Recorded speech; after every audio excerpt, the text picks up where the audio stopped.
اس لیے کہ ہمارے ذہن میں اسلام کا تصور مذہب کا ہے، دین کا ہے ہی نہیں۔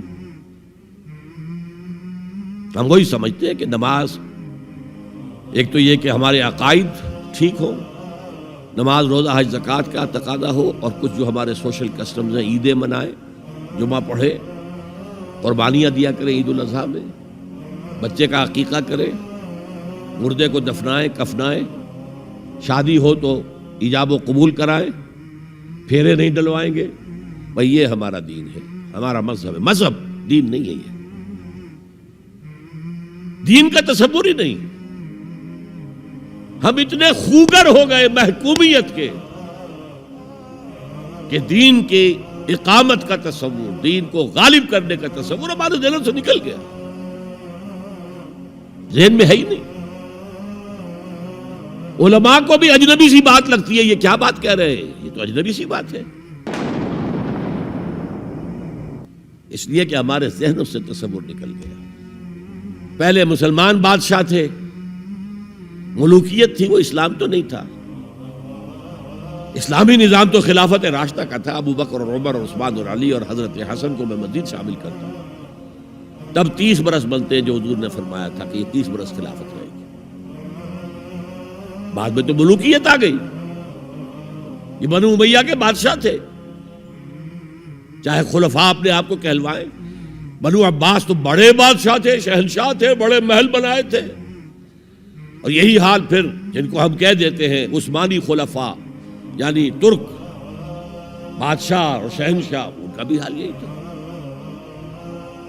اسلام کہاں ہے؟ اس کے بعد آ گئے انگریز۔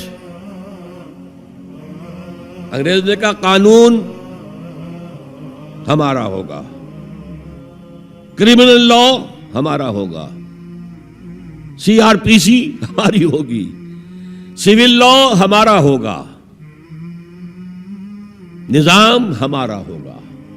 ہاں نماز پڑھ سکتے ہو، روزہ رکھ سکتے ہو، ہمیں کوئی تمہارے مذہب سے کوئی دشمنی نہیں، بلکہ انگریز نے تو بڑی رعایت کی تھی۔ اس نے کہا تھا تم اپنے فیملی لاز بھی اپنی مرضی سے جیسے چاہو طے کرو۔ آج مسلمان ممالک میں سے بھی اکثر نے اپنے فیملی لاز چھوڑ کر یورپ کے فیملی لاز اختیار کر لیے، اور پہلی مرتبہ یہ کام کیا تھا ترک نے، اور یورپ کے اخبارات نے پھر تنزیہ لکھا تھا کہ یہ عجیب قوم ہے، کہتی ہے کہ بہترین قانون ہمارے پاس ہے، اور حال یہ ہے کہ فیملی لاز بھی ہم سے مانگ رہے ہیں، رومن لاز سے اخذ کر رہے ہیں فیملی لاز، یہ ان کا حال ہے، کہتے ہیں بہترین قانون ہمارے پاس۔ تو انگریز کے آنے کے بعد اب ہمارا علماء کا قال اللہ و قال رسول یا مدرسہ چلا لے۔ بہرحال انہوں نے بڑی خدمتیں کی ہیں، اگر یہ نہ ہوتا تو شاید ہمارے ہاں مساجدیں آباد ہی نہ ہوتی۔ کم سے کم علماء نے وہ پوزیشنیں جو ہے وہ پر کی ہیں، ایک ڈھانچہ جو ہے وہ برقرار رکھا ہے، اس میں کوئی شک نہیں، ان کی خدمات ہے۔ لیکن انگریز نے تو جو بھی تھا صرف اتنی آزادی دی تھی، اسی کو ہم ذہناً ریکنسائل کر چکے ہیں، بس اسلام یہی ہے نہیں۔ اور آج میں آپ کو بتا دوں، امریکہ اور انگلینڈ خاص طور پر، اور بقیہ عیسائی مملکتیں بھی بالعموم، اسلام کے خلاف جو جنگ جاری کر رہے ہیں، اور تیزی کے ساتھ یہ بڑھے گی، اس کا بھی معاملہ یہ ہے کہ مذہب کی حیثیت سے اسلام کے خلاف ان کی کوئی جنگ نہیں۔ جب بش کہتا ہے کہ ہم تو اسلام کے خلاف نہیں، صحیح کہتا ہے، سچ کہتا ہے، وہ یہ کہہ سکتے ہیں you have come here, you have purchased churches and synagogues and converted them into mosques, did we object? تم یہاں آئے، تم نے چرچ خرید کے مسجد بنا لی، سینیگوگ یہودیوں کا خریدا اور مسجد بنا لی، ہم نے کبھی روکا تمہیں؟ تم نمازیں پڑھتے ہو، ہم نے روکا؟ روزے رکھتے ہو، ہم نے روکا؟ بلکہ رمضان میں وائٹ ہاؤس میں ایک افطاری بھی دے دیتے ہیں تمہیں، سیریمونیل۔ تمہاری عید ہے، بقرہ عید ہے، ہم کو کومیموریٹو سٹیمپس جاری کر دیتے ہیں، یہ عید کا جو ہے ڈاک کا ٹکٹ ہے اور یہ بقرہ عید کا ہے۔ تو مذہب سے تو ہمیں کوئی اعتراض نہیں، لیکن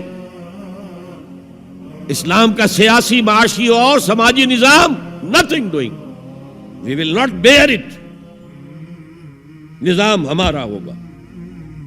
اور سمجھ لیجئے یہ تاریخ نے پورا سرکل ایک گھیرا پورا کر لیا ہے۔ وہ جو مولانا حالی نے کہا تھا، اے خاصہ خاصان رسول وقت دعا ہے، امت پہ تیری آ کے عجب وقت پڑا ہے۔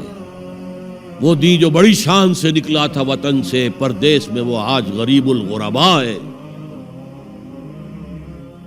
کس شان سے نکلا تھا اسلام، اور آج بالکل ریورس ہو گیا معاملہ۔ اسلام نے یہ کہا تھا اسلام لے آؤ، ہمارے برابر کے بھائی ہو جاؤ گے۔ ہم یہ بھی نہیں کہیں گے ہم پرانے مسلمان ہیں، سینئر مسلمان ہیں، ہمارے حقوق زیادہ ہیں، تم نیو کمرز ہو، نو مسلم ہو، تمہارے حقوق نہیں، بالکل برابر۔ یہ نہیں تو اسلام کی بالادستی قبول کرو، چھوٹے ہو کر رہو، ہاتھ سے جزیہ پیش کرو، یوت الجزیۃ عن ید وہم صاغرون، پھر تم یہودی رہو مذہب کے طور پر، نظام ہمارا ہوگا دین حق کا، وہ غالب ہم نے کرنا ہے۔ محمد الرسول اللہ بھیجے گئے دین کو غالب کرنے کے لیے۔ ہمارے اندر طاقت نہ ہو تو کیا کریں، مجبور ہیں، لیکن طاقت ہو اور پھر دین کو غالب نہ کریں تو ہم تو غدار ہیں اللہ کے۔ لہذا کیا کہتے تھے، ایمان لے آؤ برابر کے ہو جاؤ گے، نہیں تو رہو تم عیسائی رہو، یہودی رہو، مجوسی رہو۔ ابھی شروع میں ان تین سے ہی معاملہ تھا نا، لیکن اسلام کی بالادستی نظام ہمارا ہوگا، باقی تم نیچے رہو، اور اگر یہ بھی منظور نہیں تو آؤ تلوار ہمارے اور تمہارے درمیان فیصلہ کرے گی۔ یہی بات تھی کہ نہیں؟ آج وہی بش کہہ رہا ہے نظام ہمارا ہوگا، اس نظام کے نیچے تم رہو، مسلمان رہو، ہندو رہو، عیسائی رہو، کچھ رہو۔ یہ بالکل برعکس کیفیت ہوگی۔ تو آج کا مسلمان جو ہے ان چیزوں سے اس لیے ذہناً غافل ہے کہ حضور کی اتنی تاکیدی حدیث، انی آمرکم بخمس اللہ امرنی بہن بالجماعت والسمع والطاعت والہجرت والجہاد فی سبیل اللہ، کبھی ممبر سے نہ سنائی گئی، نہ کبھی سنی گئی۔